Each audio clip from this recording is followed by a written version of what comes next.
The Report, remarkable motion picture.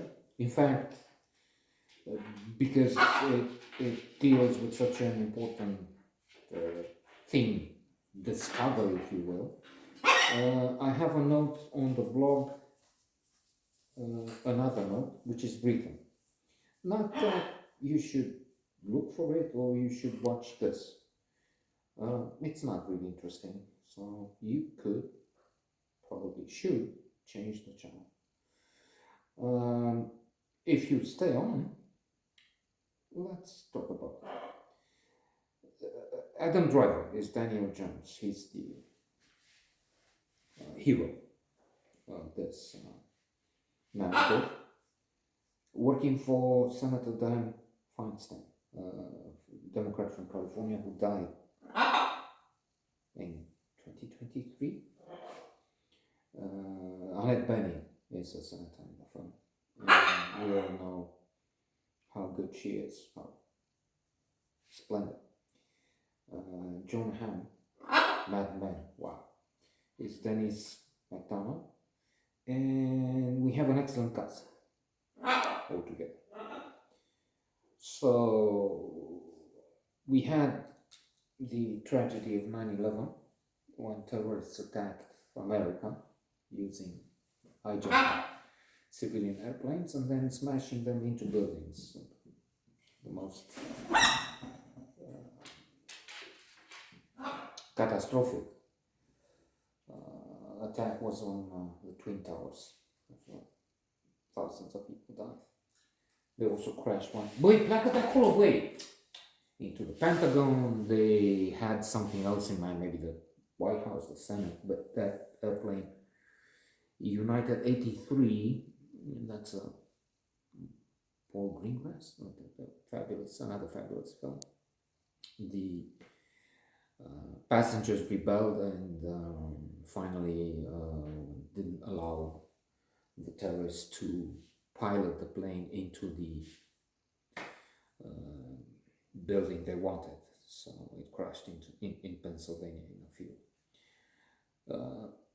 After 9/11, there was a lot of pressure to get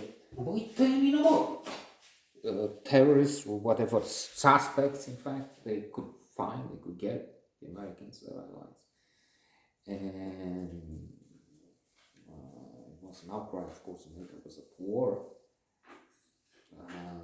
Those monsters attacked innocent people, killed innocent people. So when the agents got their hands on alleged terrorists or those with connection with Al Qaeda, with Bin Laden, they would turn the screws on. Alas, it came down to torture, waterboarding, sleep deprivation. They would put loud, extremely loud rock, hard rock, or satanic rock, I don't know, music. Wouldn't allow captives to rest. Chained to the floor, made to defecate in their pampers or whatever. So a variety of techniques, methods. One died, chained it through cold water. In the morning, they found him dead. And what's, so many ways incredible, well, there were a few aspects incredible. Although, let me repeat, there was a lot of pressure, and terrorists killed innocent Americans.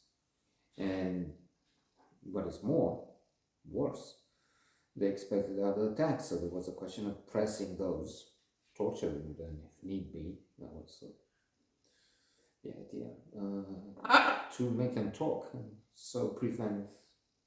That's that there was even talk, there still is indeed. At the moment, on the internet, of dirty bombs, radio. Anyway, coming back, they had two psychologists who abused, actually, works of Martin Seligman, co-founder of positive psychology, no less. Martin Seligman had worked with dogs, indeed, in experiment, beginning of his career, or at some point in his career. So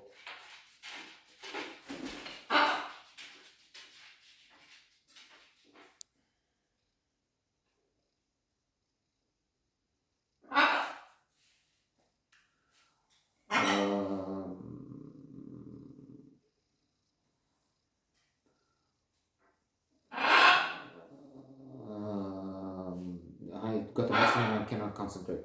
I'm sorry, let me get back. What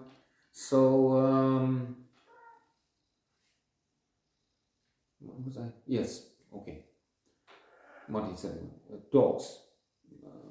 They used electric shocks on the poor dogs, and some could leave the enclosure, others couldn't.